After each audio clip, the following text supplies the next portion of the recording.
What's your story? What's your sign? It's like we're twin flames in a different life.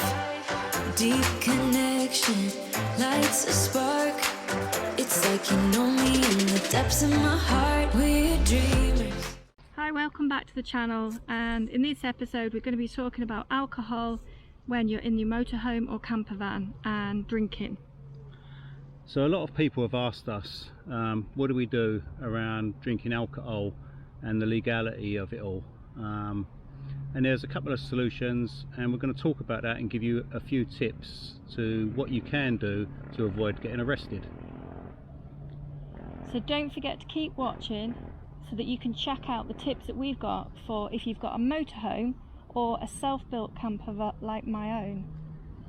So this has been covered once or twice, but it's not very much talked about, so that's why we decided we were going to cover it.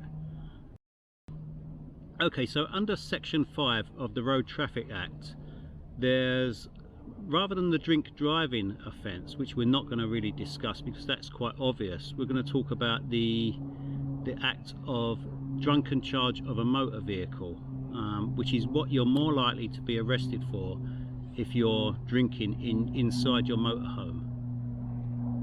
Now this has got to be in a public place, which is a slight grey area, because you need to think about what constitutes as a public place.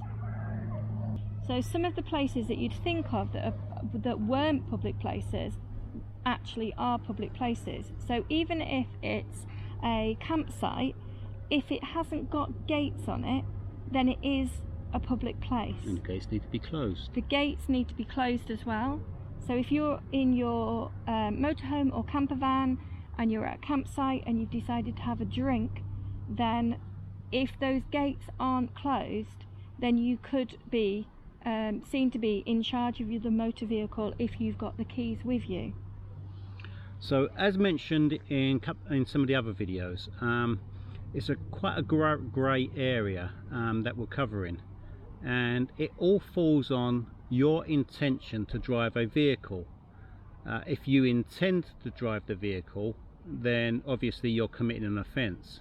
But if you do not intend to drive the vehicle, let's say you're sitting in your van with a few friends having a couple of beers and you've had a few too many, you can't drive the vehicle, but the legality of it all is that you now need to prove that you are not going to drive the vehicle. You need to think about how you can do this. The most obvious thing would be not to have the keys on your person. So if you were staying with somebody else or you had two vehicles next to each other, then you could swap keys. You could swap keys and you could lock yourself in from the inside. Then there's no way at all that you can drive the vehicle because you don't have the keys for the ignition.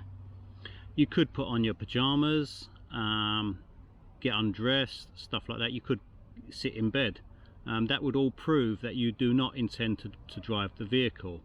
A couple of other solutions are, for me, I've got a pedal lock, so I could put my pedal lock on, which would also mean that I've got no intention of driving the vehicle. My pedal lock's on. If the police came, knocked on my van, saw that I was drunk, my pedal lock's on. I'm not going to faff around with taking the pedal lock off to go and buy tea bags. okay, another way is that you could draw your blinds. A lot of people have blinds on their motorhomes or screen covers. Put your screen covers on. That way you're less likely to be seen from passers-by. You're less likely to get reported, and if the police turn up, you could turn around and say, well look, I've got my screen covers on. And what I will say straight off now, this is not a guaranteed cert. These are only suggestions. That the full implication of being charged or not would come down to whether you are intending to drive the vehicle and you being able to prove that you're not. So the more likely it looks like you're not going to go anywhere that night, then the less chance you are of getting arrested. Another thing you could do is, as well as the foot lock, pedal lock, you could put a steering lock on. If you've got a steering lock, again, it's added hindrance for you to get everything off, put the ignition keys in that vehicle and drive off.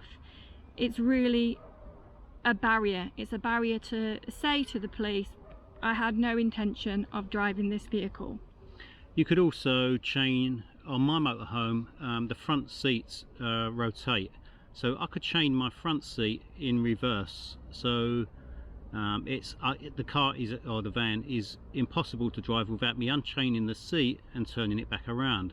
That would prove in a court of law that you wasn't intending to drive the vehicle. You could put your awning out. So again, if you've got your awning out, if you want to drive away, you've got to go through the rigmarole and the faff of having to put your awning back in, clear everything away, especially if you've got chairs and tables outside. You've got to put all that away before you can drive away and go get your tea bags. Putting on a wheel clamp is another good solution, another good way of proving that you do not intend to drive the vehicle. If you've got a wheel clamp, it's well worth putting it on.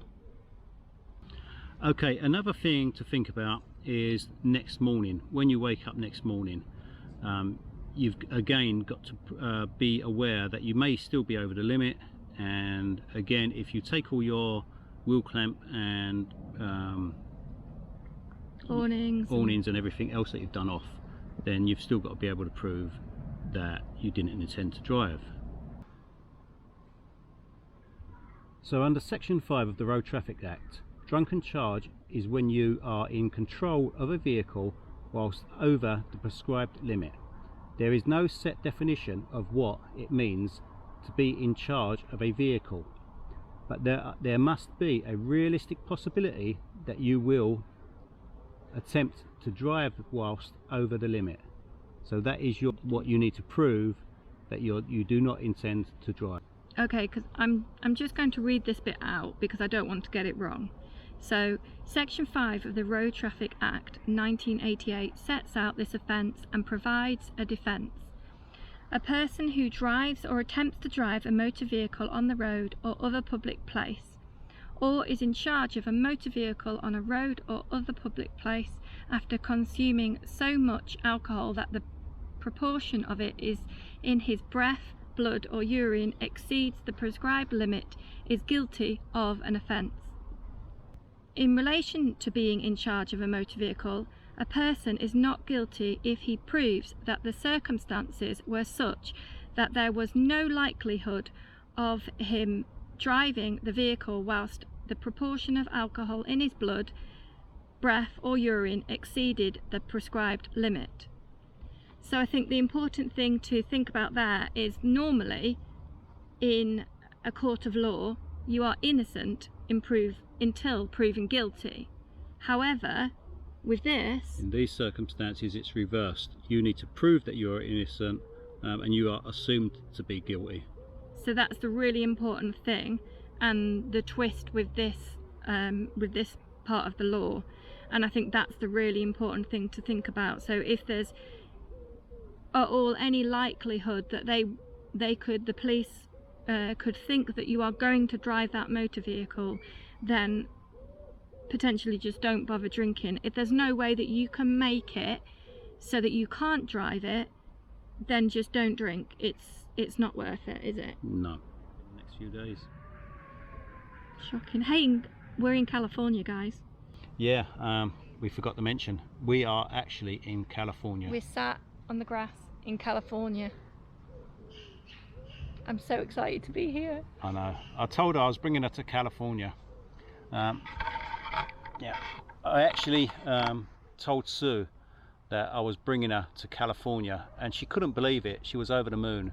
She was packed and ready to go first thing this morning, but unfortunately California wasn't USA California. California near Derby in England. Well, still California. It's still California. It's still glorious. I don't care. It's still lovely.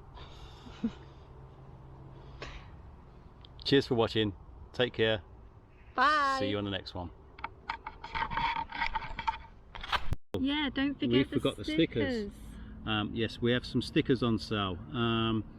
They're £2.20 posted to you, and they are 4" by 3", so that they're quite a sizable sticker. Very high quality. And very high quality.